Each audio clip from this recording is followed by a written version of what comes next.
City Museum is a project of council that was developed many years ago, but we officially opened 2020 on the 9th of November.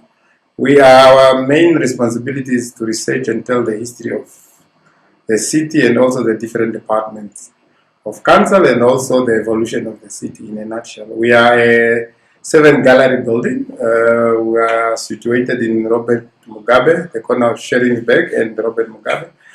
And we start telling the history from pre-colonial around about 1850 to the current landscape of the city. We are 7 galleries, like I've indicated, where we start pre-colonial, we talk about the environment and flora and fauna of the city, and then you also have a small exhibition on the audio materials of the city. This is where you find audio and visual materials, and then we have the current landscape, and then 2 more. Where we are standing now is the temporary exhibition space. Here we exhibit temporary spaces, exhibitions or mobile exhibitions that we develop with our partners or that we develop with the different departments of the city. Currently, as you are looking at, we are having the Emergency and Disaster Risk Management temporary exhibition that we are showcasing, and this is the main reason why we are gathered here today. And then our final exhibition, which is very popular, is the forced removal of the old location, when our communities were moved from the old location to that is currently known as Pioneers Park, to Katutura and Komasdal, depending on the color of your skin and ethnic background. We are free and we are open from 8 in the morning to 4:30 in the afternoon. Every Monday to Friday. Unfortunately, we are not open on Saturday, but hopefully in the future we will be open. So, and we are not far. We are just next to Bank of Namibia. Everybody is welcome. The kids, they will learn a lot about their ancestors, and the visitors. Yeah, so everybody is welcome. So Monday to Fridays, we are always open here. And our number is 290-2502. The day was motivated by the need to create awareness for our disaster and emergency management unit, formerly known as Fire Brigade, but they combined now with the disaster risk management. We want to create awareness of these 2 legs in combination with the City Museum. So we are going to have 3 things on that day. We are going to showcase what the colleagues from the emergency and disaster risk management do by forms of demonstration, various demonstrations. And we are also going to have various tours for our visitors on that day. I will be conducting the tour with colleagues. So we are basically going to talk about what is the emergency and disaster risk management all about, what do they do, where do they come from. Like if you look at behind, we have compiled an exhibition that talks about their history, and this is what we want to inform, because we are mandated to also inform our communities and create awareness of the different departments. But on this day, on the 18th, we are mainly just focusing on 3 legs, that is 2 legs actually, that is emergency and disaster risk management unit and also the museum, but more focused on their exhibition. We have a mandate to engage on temporary and mobile exhibitions. This exhibition that we are looking at here has been with us for 2 years. Now we are going to change this exhibition next year, but before that we thought, why don't we exhibit it to our visitors, to the public, to tell them what the colleagues do. We want to use various demonstrations, for example, how they deal with fire, emergency, disasters, emergency preparedness. We are going to go into detail as to what exactly the city is doing in terms of preparing for disasters, because I think it's better to be prepared than to wait on the day when the disaster strikes. But I will not go into details of that. Mr. Ngolombe who's a specialist in the area will tell you. But I will tell you, when you will enter the space, you would see we are going to have a formal program which is going to be done by our counselors, and we are going to have various demonstrations, emergency preparedness, medical emergencies. We are also going to have colleagues doing a parade showcasing the work that they do, and also I will be tasked with conducting free tours onto this museum. It's a wonderful historical space where one could learn how we got here. Most people do not understand. They think the city is a new concept, but believe me, people lived here since 1850. So on that day, one will be able to grasp an understanding of where exactly we came from. You'll be surprised that being a dry country, being a dry city, one reason why people migrated here is because of water. But I will tell you more on that day. And all this will be done for free. One could also come here and get a bit of food from our informal traders, and you'll also be able to ask specific questions as to what exactly we do here, what exactly emergency and disaster is all about. You'll be surprised. On that day, we'll tell you exactly how prepared we are in terms of anything when it comes to disaster. You know that sometimes we get heavy rains. Our communities who are in the informal settlement, this for them is a very major problem. But we have a unit for that, and on that day we'll be able to elaborate more on what exactly we are doing in terms of preparedness.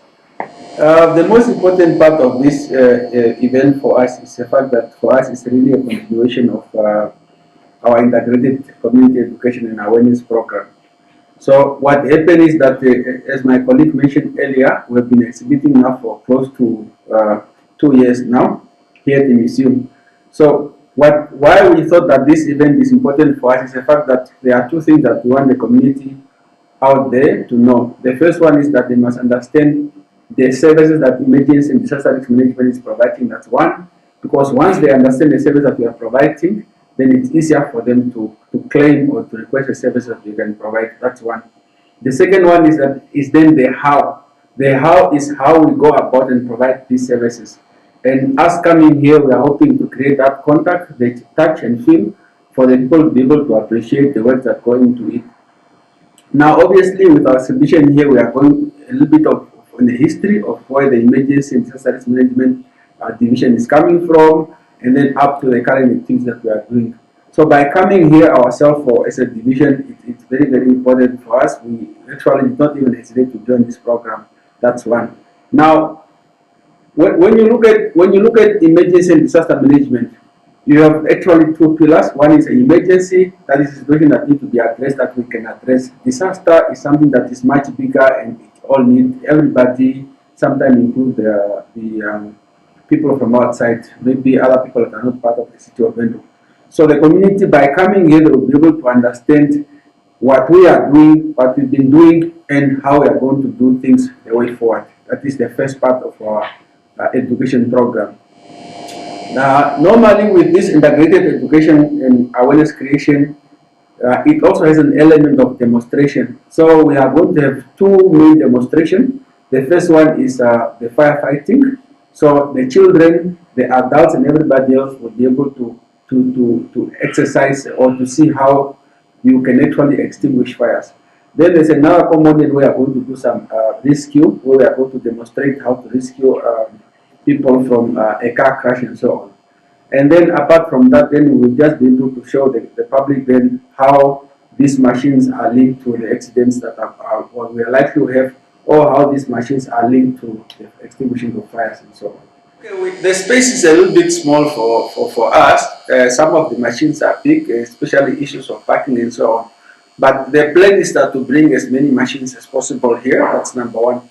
The second one is that we will also try to respond from here. That means some of the vehicles that is going to become here, when there's going to be a call from the residents of Windhoek, they will be responding from here. That's one. No, the second one is that we are trying also to see how we can bring some machines that have already retired, that have been decommissioned, for example, but they are still moving and so on. just so that the people can appreciate, like I said earlier, the history we are coming from. So we are likely to have the ambulances. Our ambulances are going to be here.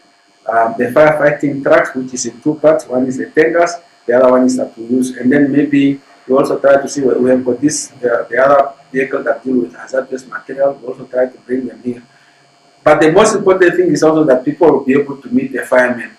You can come look at the firemen, you can touch the firemen, you can talk to the firemen, you can engage the firemen, you can take photos with the firemen, you can all do this one. And like my colleague said, all this is for free. And by the way, we are going to be here from 9 o'clock up to 3 o'clock, so the public is really welcome to be with us. On that particular day, we are going to pack the machines in a particular way. There will be somebody also that is going to take you through a guided tour about these machines, what they are for, because you could see it for something that is not what it is. My final remarks is to just say that please make your way on the 18th of November, which is this coming Friday.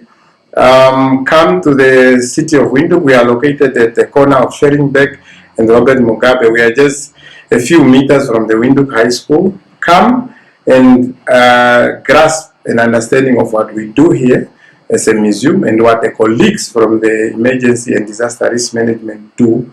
By the end of that day, believe me, you'll appreciate the siren when you are driving or when you are walking, because these guys are the guys who are tasked to make sure that we are alive in the end of the day. So what I'm appealing to everybody is come and ask relevant questions, because sometimes we take things for granted. When you are driving, you see a siren, you think, these guys are just making noise because they want to move faster. But believe me, it's more than that. I myself, I'm surprised to know that these guys deal with a lot of medical emergencies, for example, fires, for example. And on that day, we'll tell you some of the major fires that they have dealt with so far and what they are doing to be prepared. Now that we are about to get the rain, what are they doing? How are we going to be ready as a council? How are we going to make sure that our people are ready and safe? So my appeal to everyone in the city, visitors, those who find yourself in our city, beautiful city, come. It will be free. The only thing that you might have to maybe get is just a Coke or a sandwich for you to, as you are engaging the police. Come and ask the right questions. Know what the numbers are, what you can do in case of an emergency.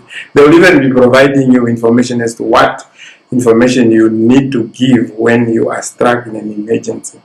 So come on and come on. Yes, we are pleading for the members of the public to come here. We know that invitations were given out there, but it's a public event. Everybody is welcome. It is not restricted to anything. All ages are welcome, from the 125-year-old to the 1-year-old child. They should just come. They must bring their cameras. They must bring their anything. We can sign autograph for them. Anything that they can request from us, we are going to do it.